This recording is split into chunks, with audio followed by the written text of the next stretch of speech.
post kasi ni FG Norms, binabanatan nyo si daw hayaan mo sa mga post nila. Puta, tatagal na post na yun. Baka panahon pa ni Kopong-Kopong. Hayaan mo. O, diba? Ganun lang yun. Ay, namalata. Ano yan? Karma niya yan. Oo. Kung tatanungin mo ko, mabuti sa kanya yung karma niya yun kasi walang hiyang tao yan. Mabuti sa kanya yun, nakakarma siya. O, weather lang yan. Di ba? Baka yan ang karma niya. Oh. Ako, karma ko bakulong. Tayo lang yan. Pero yun, nakakulong ako dalawang beses. Di ba? Baka yun na rin yung karma ko. Nakakulong nga ako dalawang beses eh. Di ba? Ay, maraming kalaban yan. Oo. Tsaka wala tayong pera ngayon. kaya nga uwi ako kay Nanang eh. Ano ka ba?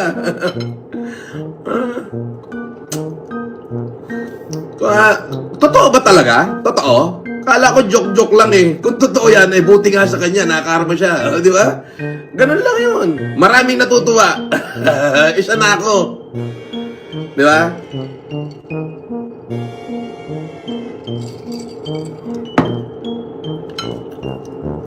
Yung sa akin, content lang.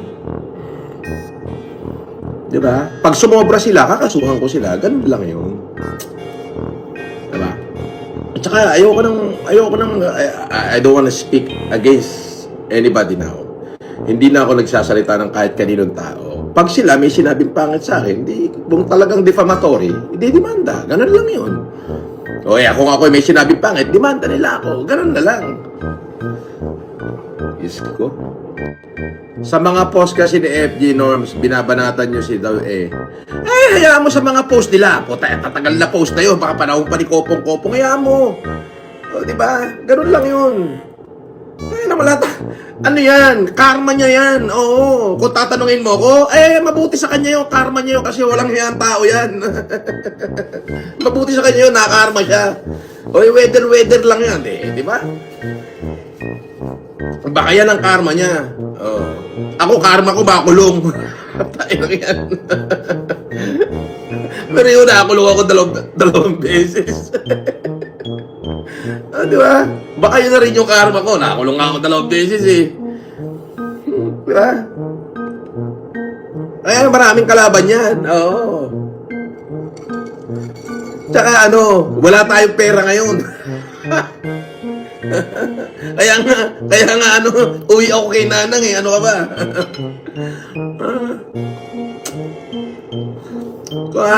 Totoo ba talaga? Totoo? Kala ko joke-joke lang eh. Kung totoo yan, buti nga sa kanya, nakakarma siya. Di ba? Ganun lang yun. Maraming natutuwa. Isa na ako. Di ba?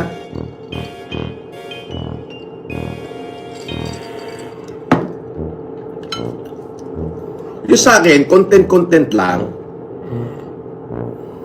Di ba? Pag sumobra sila, kakasuhan ko sila. Ganun lang yun. Di ba? At saka, ayoko nang, I don't wanna speak against anybody now. Hindi na ako nagsasalita ng kahit kaninong tao. Pag sila may sinabing pangit sa akin, kung talagang defamatory, hindi demanda. Ganun lang yun. O kung ako may sinabing pangit, demanda nila ako. Ganun na lang. Tapos, ayun na. Ngayong pagising ko, ang daming mga balibalita. May nag-forward sa akin na yung isang kinasuhan ko daw ay na-aksidente. Oo. At tawag do karma.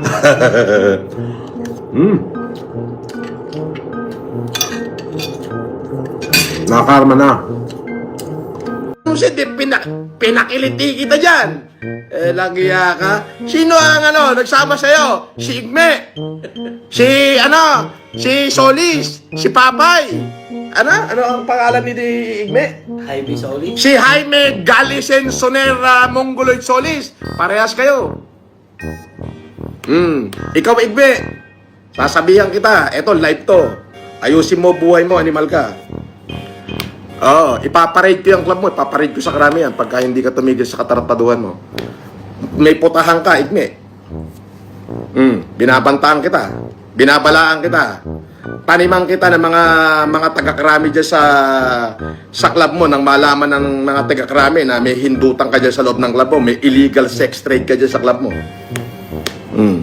Umayos ka, igme. Ikaw, mabuhay ka ng tama. Huwag kang makisawsaw sa mga hindi mo dapat sawsawan. Uulitin ko, igme. Buha ka ng ina mo. Konti ka na lang. Ipaparade ko yung club mo, maniwala ka. May illegal sex trade ka dyan sa club mo, di ba? May VIP ka dyan, dyan nagkakaroon ng malalaswang gawain, di ba? Dyan sa club mo. Ano? Gusto mo taniman kita ng tao dyan? Para mabidyohan yung mga kalaswaan sa club mo? Huwag kang makisawsaw dito kay makabaho, ay kay makagago. Ito, personal namin dalawa to.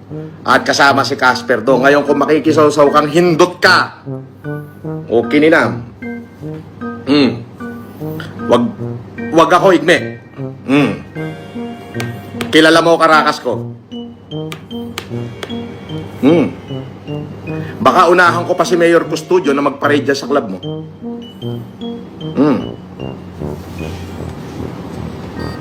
Di ba? Ikaw, igme, hindot ka. Ha? Gusto mo parade ko sa Camp Crame yung sex trade mo dyan sa club mo? Dyan sa Brothers?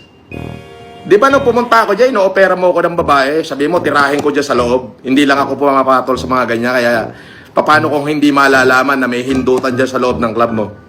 Hindi ito paninira. Gusto mo patunayan ko sa'yo? Gusto mo bigyan kita ng sample ng video? Kaya sa susunod, buha ka ng ina mo, igme, ha? Umayos ka. Sabi niya, homeless ka ba? Ba't lagi ka nasa hotel? Hindi ba may pambayad lang? At ayoko lang ma-stress? Oo, di ba?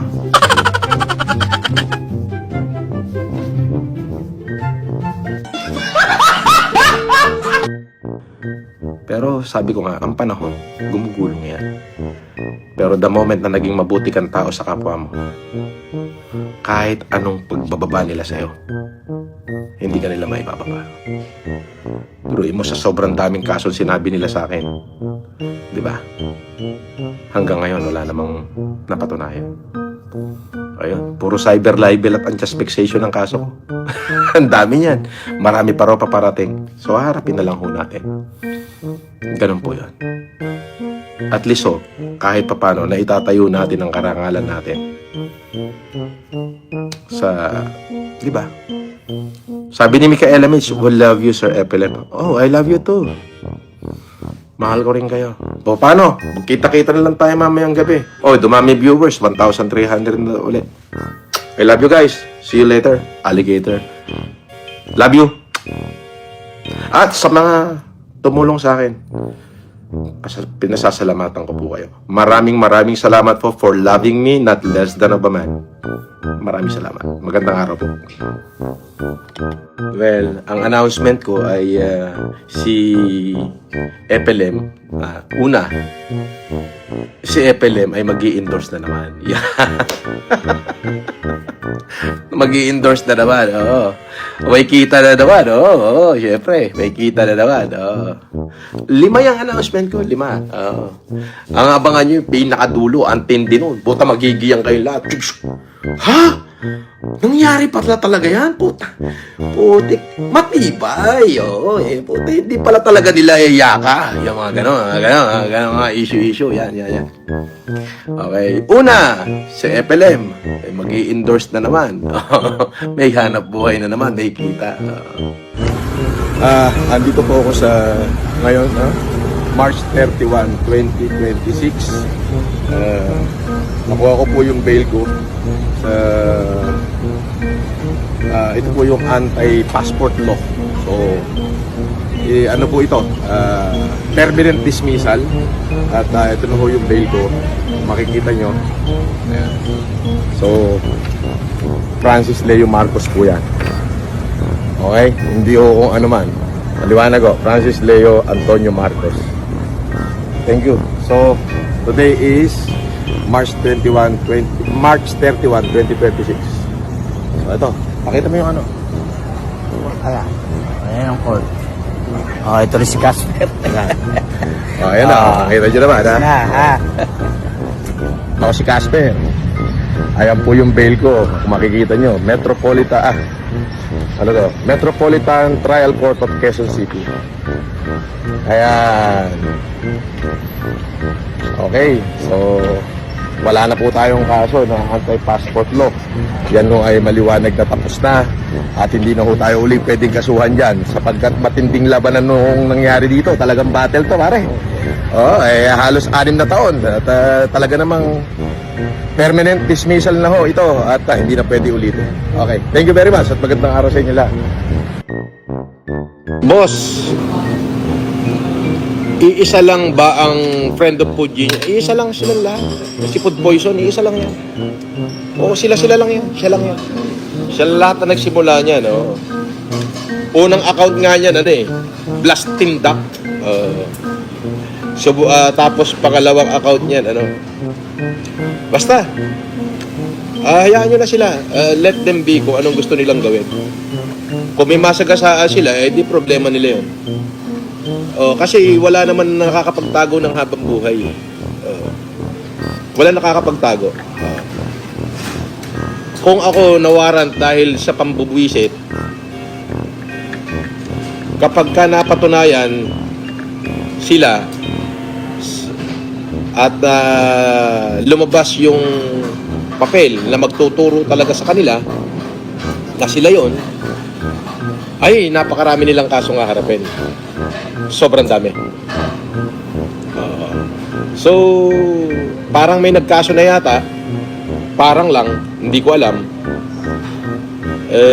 Tapos parang may witness yata. Yung taong kinasuhan nila, yung taong nagkaso sa kanila, actually, ang kinasuhan yata silang dalawang magnanay. Ngayon, parang meron yatang witness na magtuturo sa kanila. Ayoko na makialam.